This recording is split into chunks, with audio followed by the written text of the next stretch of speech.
Hello and welcome to Racers Now. It's the third in our series with Racecourse Bookmakers, and this week we are delighted to be joined by John Hutchinson from BDC, someone who has already made an appearance on our channel briefly in one of his betting ring battles with SD. I think that was at Kelso. Did a load of views actually. So yeah, John, great to have you on. How are you? I'm fine. Thank you very much for having me on.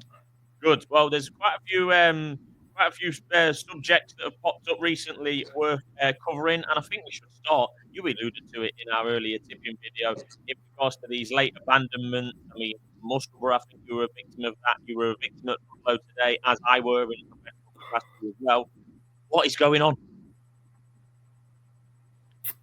Well, I think I was the only bookmaker who had the misfortune to be at both Ludlow and Musselburgh. Yeah, I did after the Musselburgh farce. I did actually write to the track and to the BHA asking them for an explanation. Which, in fairness to the BHA, they did give me a lengthy explanation as to what happened. Now, I think that we need to have a sensible discussion on this subject. And the issue I want to raise is this business of the 2-hour cutoff. That's why Ludlow have mentioned in the press release today about 2 hours before racing. The chair of the stewards and the clerk of the course were happy with the conditions and thought it might need an extra half an hour if need be to thaw out. That's what they said. Now, the reason they're saying 2 hours is that 2 hours before the first race, the responsibility for the track and the condition of the track passes from the race course to the BHA. And I think this is where the problem lies, because it seems to me that as soon as the BHA officials become involved, the salaried BHA stewards, as opposed to the chair of the stewards, who is a volunteer, and the clerk of the course, that's where the problems seem to arise. And I can't help thinking that in both cases, the chair of the stewards panel and the clerk of the course are basically being made to look fools. And I think it's a bit unfair, really. My view, and it's a controversial one, is that the jockeys are having too much say in whether a meeting should take place or not. Now, that's a controversial view, but I wanted to just quote, if you don't mind, a couple of parallels. I'm very heavily involved in cricket, in the sport of cricket. We have obviously it's not as dangerous as riding a horse over fences, etc. But we have the same situation with regard to whether conditions are fit or not for play. And in that sport, the umpires or the officials decide whether conditions are fair or not. The players can have an input, but they get no say in the discussions, the ultimate discussion as to whether things are fit or the surfaces are fit or they're not fit. The umpires, if they decide a surface is fit for play and the players disagree, then the umpires complete a form authorised by the England and Wales Cricket Board as to the reasons why they considered the conditions fit for play, and that's the end of their responsibilities. And I would like to see something similar brought in racing, where the clerk of the course, the chair of the stewards have inspected the course and consider it fit for racing. They sign that off, and then racing takes place until such time as it may become obvious that conditions after it's been tried are not fit to race on. There's another comparator in football as well. I remember quite a long time ago, admittedly, there was a football match at Bolton Wanderers against Everton, played on Boxing Day. It was either Boxing Day or New Year's Day. And the referee, it was snowing. It was completely, the pitch was completely covered in snow. The managers, or one of the managers, considered that it was unplayable. Some of the players thought it was unplayable, but the referee felt that playing on the snow was no different to playing on a muddy pitch, and again had to fill in a form for the FA to say he'd done all his inspections and due care and attention had been paid and health and safety and all this, signed it off, and the game went ahead. Now, in that case, there was a serious injury on that day, but because the referee had met his responsibilities, he didn't get personal action taken against him because of that decision. I'm concerned that the stewards of the BHA are too concerned about action being taken if somebody injured as a result of a meeting going ahead. And I think we've gone over, the balance has now gone over the top towards calling meetings off at the last minute. I just think that it's got to stop it, and the protocol that's currently in place with the 2-hour deadline has got to be changed. There has to be an amendment to the protocol and more consideration given for those people who actually attend on the day, whether they be workers, jockeys, trainers, bookmakers, whoever they may be. There has to be, I don't know what you would call it. Common sense. To start with is that racing goes ahead, and there's got to be reasons why racing doesn't go ahead. And I feel that the position at the moment is that once the BHA stewards become involved, it's almost like there is an assumption that racing won't go ahead until you can prove that it's fit. And I just think it's just not the right way to do things. I do agree. I do agree with you, John. If I could just add one other point, and I'm sure SD would have some sympathy with this. We now have I hear people talk about a new breed of bookmakers in my industry. Well, we certainly have a new breed of stewards. And I'm not sure that the current stewards have the experience that the old panels had and the common sense levels that the old panels had. And therefore, we're going letter of the law, health and safety, too much risk. It's gone over the top. And if we can quote the Musselburgh example, SD and myself walked the track at Musselburgh. It wasn't ideal, admittedly, but I'm not convinced that there was a risk to the horses or the jockeys. And to get a meeting where at 12 o'clock everyone assumes it's going to be on, and there's signs that it is going to be on, and then at 20 past 12 it's called off. It's farcical, and something needs to be done. And I think the problem is this 2-hour, the protocol, the 2-hour handover from the race courses and the chair of the stewards to the BHA is where the problem is. Well, I don't think the 2-hour handover could be turned into not a proper solution. As in, the clerk's done his work for weeks in advance, days in advance. He hands it over to the BHA. You give it the nod, it's clear for racing, and then away you go. But like you said earlier, I do think the jockeys are having too much power in this. We've seen them. There's been an incident at Haydock. And it only seems to be the so-called senior jockeys are out on the track. We've seen that all over the place. I mean, if I could just come in, obviously they have a panel. They select a panel of jockeys and a panel of trainers to inspect if the BHA stewards consider there needs to be a further inspection. Now, I query with the BHA, how do they go about deciding? I'm not sure about jockeys, but I queried, how did they go about deciding which trainers to ask at Musselburgh? Yeah, I agree. It seemed to me that the 3 trainers that they chose had already decided it wasn't fit. So it seems a bit of a strange way of going about things. And I'll confirm this in due course, because I could be wrong, but I have got a feeling that jockeys still get paid. Yes. So that was what I was going to come on to. Yeah, go on. So I think that is very important. I'm not sure they get fully paid, but they certainly get a big proportion of their riding fee. I can't help but think. So we'll go into Musselburgh in a minute, but Ludlow today. Okay, we're not talking about bloody amateurs running this. We're talking about Simon Sherwood, who wrote Desert Orchid. Well, now.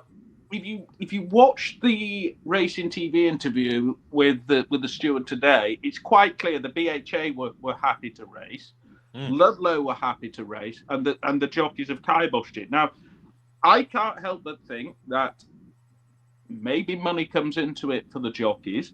It's happened a lot of times. We had that thing with slipping tracks as well. There was about 3 or 4 in a week. So the issue is. And this is the problem, that basically jockeys act like unionist leaders and say, we're going to exercise our power and we're not going to do anything. Now, this wouldn't have happened. This wouldn't have happened even 10 years ago. You think to trainers like David Nicholson, even Martin Pipe, Tim Forster, they'd have said, bloody get on with it. I can't remember the last horse that has been published that it was injured due to frost or waterlogged ground. Now, somebody correct me on this, but the problem is that the jockey's threshold to race has reduced, and maybe maybe a starting point is to basically say, if you don't race, then we're going to cut the proportion of your income. You'll just get your fuel. I think the second point is there may well be a technological solution. I can't have it that they can't put a stick in the ground which determines how crusty it is, what the soil temperature is, whatever. I mean, we're in 2025. There will be a technological solution. And if there is that technological solution, you agree through all stakeholders that here are the thresholds. You go to vet, and this is what we race on. I think the third thing is John is quite right. At Musselburgh, when I got there, it was nowhere near raceable. But certainly at 12 o'clock, John and I walked the course, walked the problem area. You could race on that. I'd be fairly satisfied. I've been walking racecourses for 30 years. I'm pretty darn sure I know what is and isn't raceable. It was certainly no worse than Ayr the day before. So we're now into this lottery of which jockey, as John says, and which trainer's delegation goes out onto the course. It's thoroughly amateurish. It's like a Sunday league football side, but this is a multi-million-pound industry. Something needs to be done. I don't agree with there's a cut-off point, because you've got to, if you do that, if you say you're not raceable for 10 o'clock, you'll end up with more abandonment.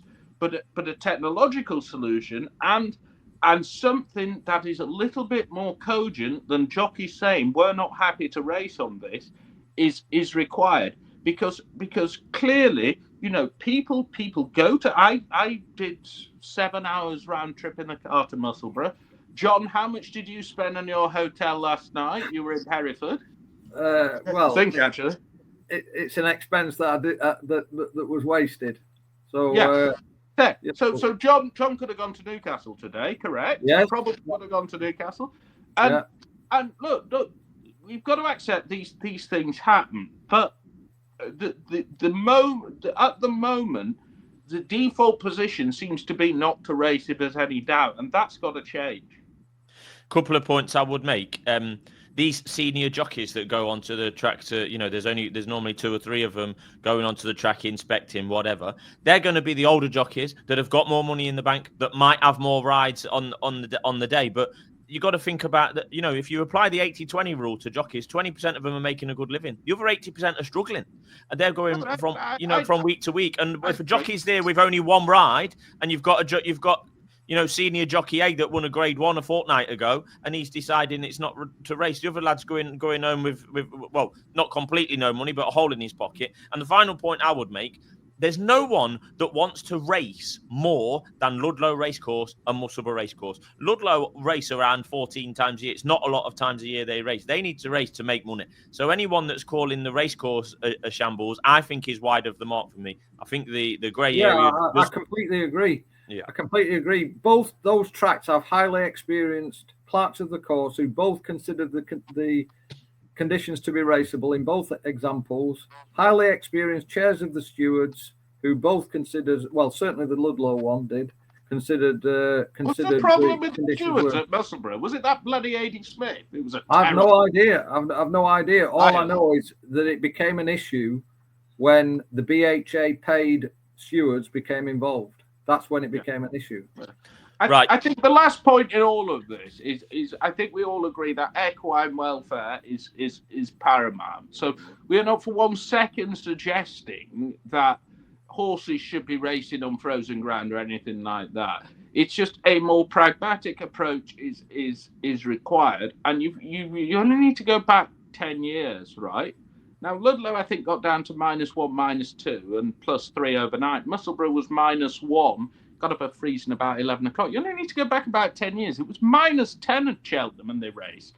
Now, to my knowledge, there were no injuries that day. So what has changed? Because at the end of the day, the ground is the ground. So clearly, the threshold to race has been lowered, and that is the thing that needs addressing. Yeah, especially in this bloody ambulance chasing society we live in. Right, we're going to move on to betting ring talk now. That's what John's here for. We heard him a little bit earlier, John, on the Haydock races, going through the races there. Ticking off the runners as you go from the bottom of the handicap upwards, type thing. What would be would you define your general approach to making a book on course? if I can just refer to my phone before we start that, and I'll come back to your question in a sec. I just wanted to apologise, if I need to apologise, to two people who I don't know. This will be a first for racers now, John, because SD upsets someone every week and never apologise. Somebody called Mick Tic Tac, whoever that might be, and somebody called Gordon Thorpe, because they both. I'm not on social media, but somebody's drawn my attention to the fact that they both made what could be taken as negative comments about me on social media. So I just wanted to take this opportunity to apologise to both Mick Tic Tac and Gordon Thorpe for anything I've done to upset them. I don't even know who they are. And if they're on a race course anytime, please do come up and see me, and we'll have a chat about what I've done. They'll both be at Haydock on Saturday. I'll tell you who they are. You know who they are then. I've got no idea who they are. SD knows who they are. So, it might be SD himself slagging you off, John. It's probably SD on his other account. Yeah. Anyway, so my approach to bookmaking is obviously probably why they've said this is a bit different to the norm, because I approach bookmaking or laying. One of these two quite. Oh no, it was SD who said about laying, and I approach it in a very similar way to a punter, but from the opposite angle. I go through the form every day. I try and look for an edge where I can get one. So I'll go to the paddock for every race. I'll study the draws, in particular horses drawn on the inside on the all-weather. I'll look at the ground. I might walk the ground if I need to see how soft it is. And I try and get an edge. You can't get an edge in every race, but I try and get an edge in some races.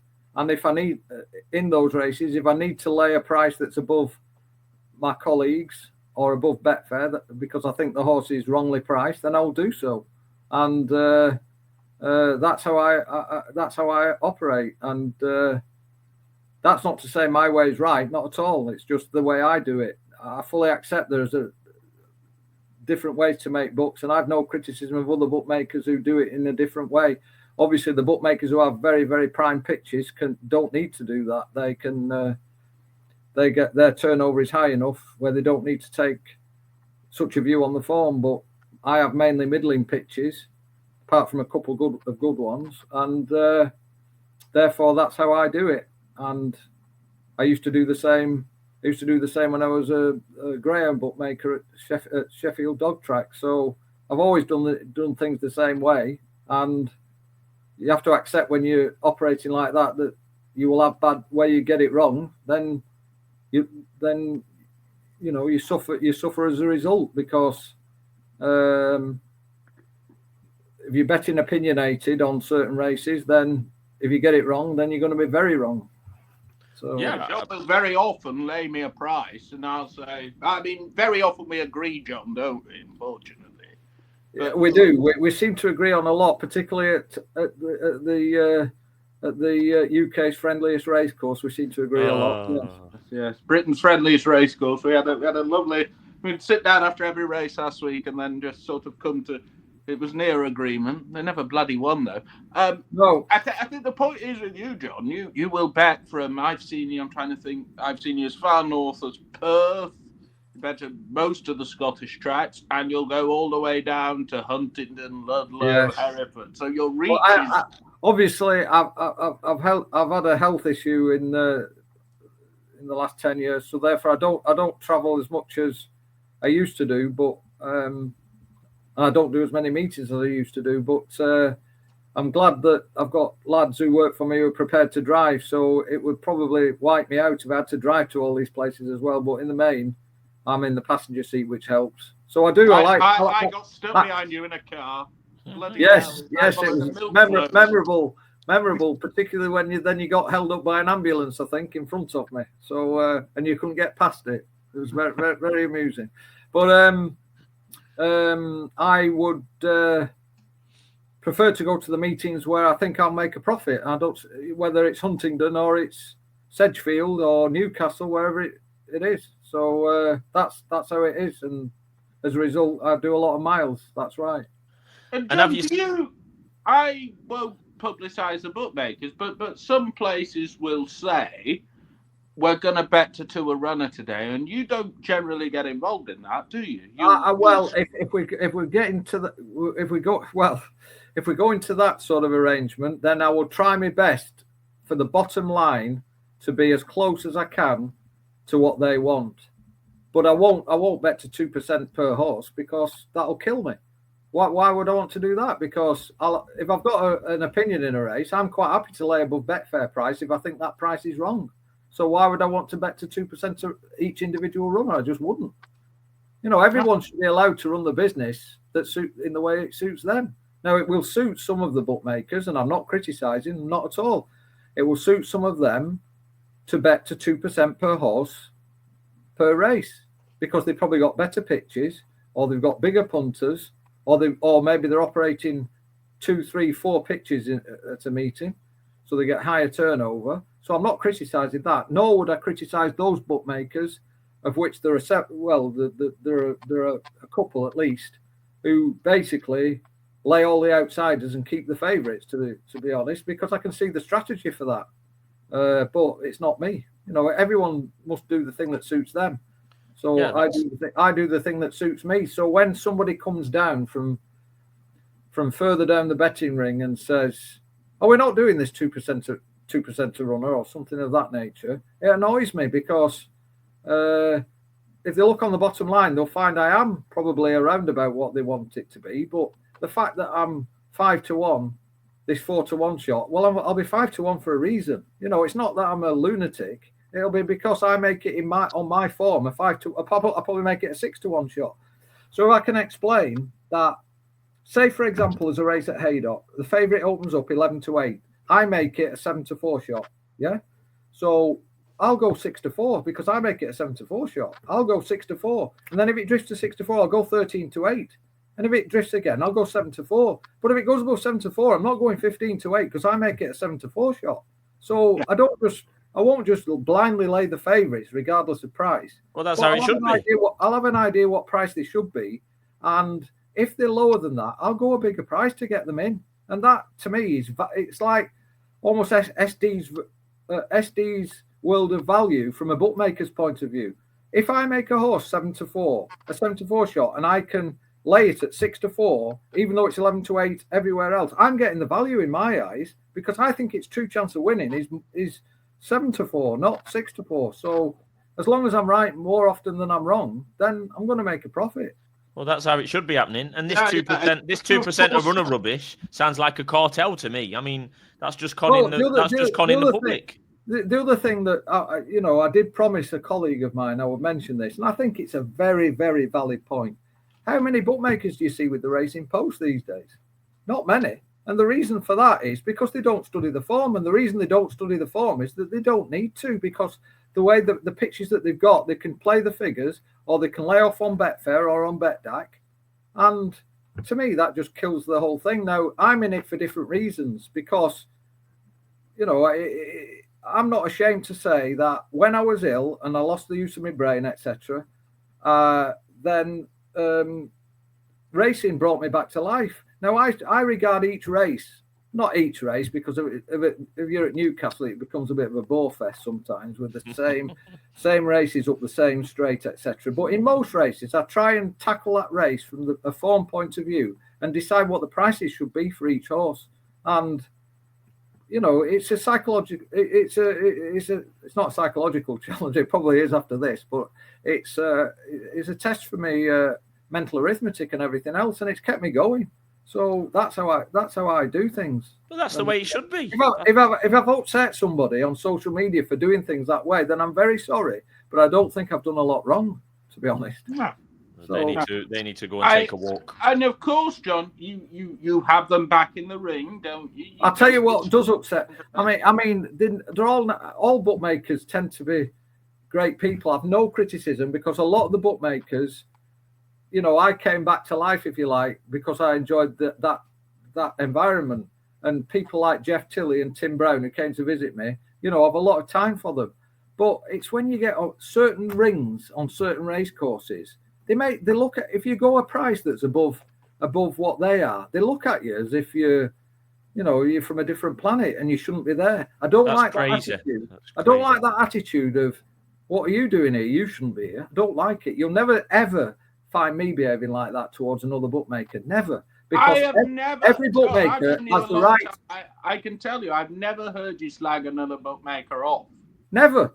Because they have their own business models. If they want to do, they're doing in their eyes what they want to do in the right way, and so am I. So I might have a different strategy to, let's say, Sam Black, let's say, but I don't go slagging Sam Black off because they have a strategy. Sam Black hasn't slagged you off. Sam Black, for the viewers who don't know, doesn't want to bet on the favourites and will lay the rags at damn near Betfair price. Yeah, absolutely. Now that works for them, so they should be respected for that.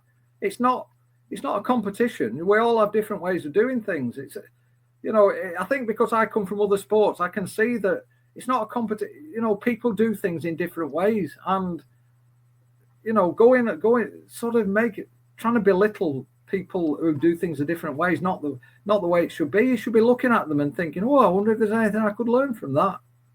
That's my view. Anyway, I certainly look at other bookmakers and I think, is there anything I could learn from what they do?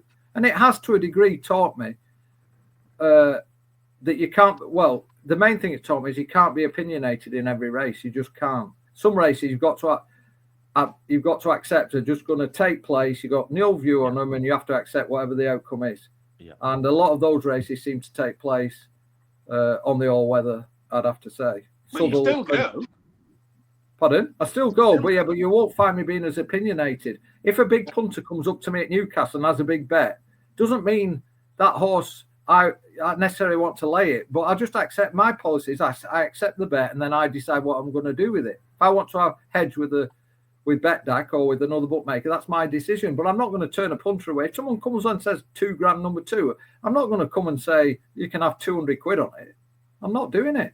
I'm taking his £2,000. And then it's up to me what I do with it.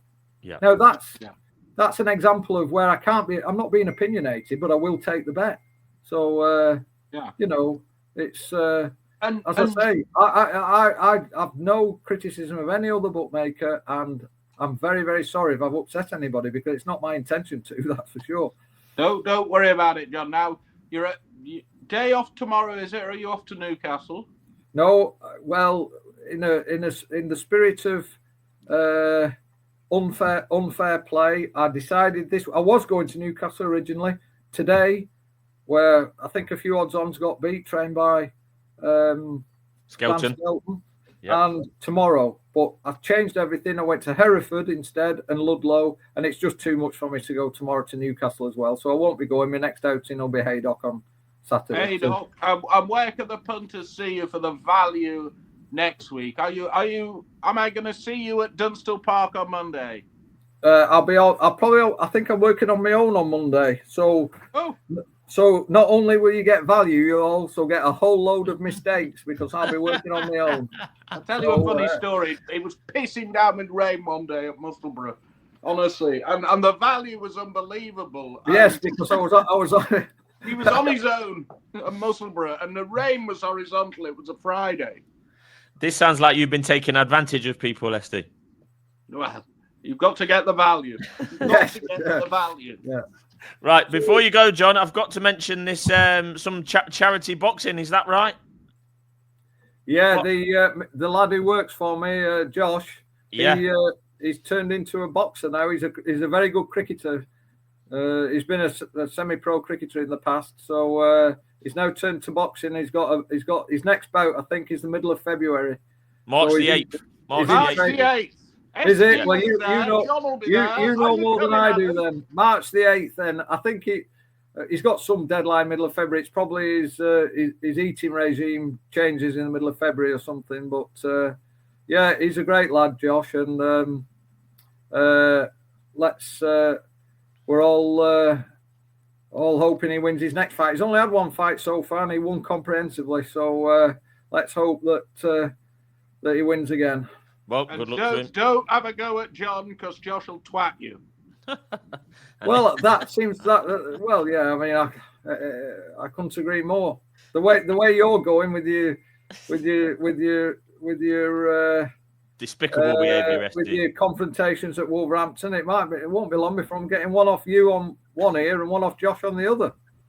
Well, exactly. Right. Exactly. Well, thanks for joining us, John. We'll get that one up as usual, and I'm sure we'll have you back on again at some point in the future. And SD will be clashing with you at Haydock on Saturday. Oh, I look forward to it. On Monday. Yes. And as usual, shout out to Welcome Estates, who are our sponsor for all of your Spanish property needs. Give them a go. 25 years in the business, and thank you very much. John will buy a house. Yeah, John will when he wins his boxing match. Yeah, Josh will buy John a house. Correct. There you go. Yes, he gave him Christmas dinner this year. Right, thanks everybody. See you soon.